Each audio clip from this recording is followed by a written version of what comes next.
A very good afternoon to all my dear students. So yesterday we had discussed about the factors affecting industrial buying, and we had covered the environmental factors.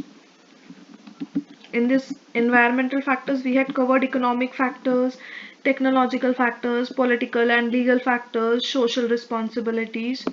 Okay, so today we are going to discuss about the organizational factors.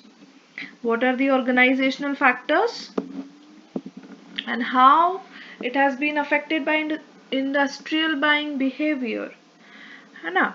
तो these includes buying objective, buying policies, processes and organization have major influence on the organizational buying. So we'll study in detail. So first one is buying objective. Buying objective means different organization has different buying objectives. If we go in a market, we are also having some objectives we need to fulfill as per that, right?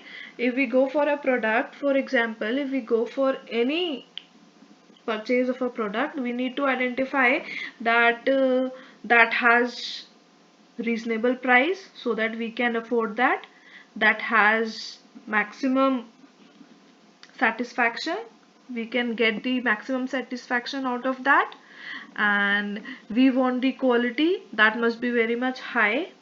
Okay, so these are the objectives when we enter in the market. Okay, so likewise institutional or organization have certain objectives. So the different organization has different buying objectives. Some organizations give priority to the low price than high quality, and some organizations give priority to the high quality than the low price. Okay, some people think that if it is of high quality, that means the price will be high, but some people think that it totally two in a opposite direction. Second one is buying policies. Now everything is being explored in the market by following certain policies. Some organizations have adopted centralized purchase policy and other organizations have adopted decentralized purchase policy. Organizations buying policies favoring reciprocity principle will narrow down the range of suppliers. Okay. As per this centralization or decentralization policies, the range of suppliers will get affected. क्योंकि some suppliers will adopt centralized policy and some suppliers will adopt decentralized policy. Next is the buying process. How we are buying the things actually. Okay, what is the process? How we are starting and then ending. For example, if we go in a market, what is our buying process?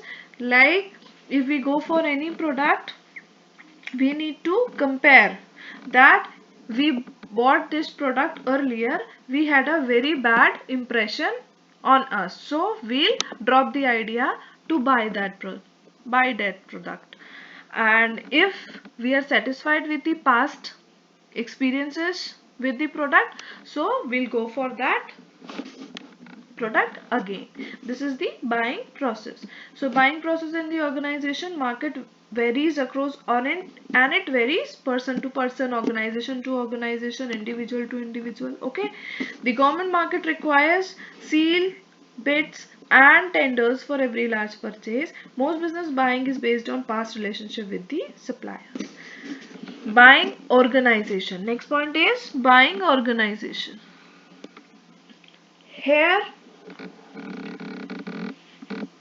buying organization, the how much quantity we are buying for our organization, it depends upon whether we had a branded effect in the eyes of the quality, in the eyes of the consumer, whether we had a very good image in the eyes of the customers or not. According to that, we'll make our purchase in large amount.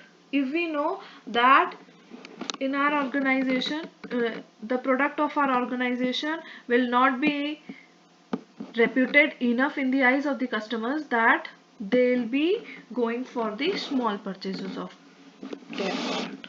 So due to centralized buying and decentralized buying system, the organizational buying can differ to a large extent. If large purchase committees are involved, then the buying will become complex.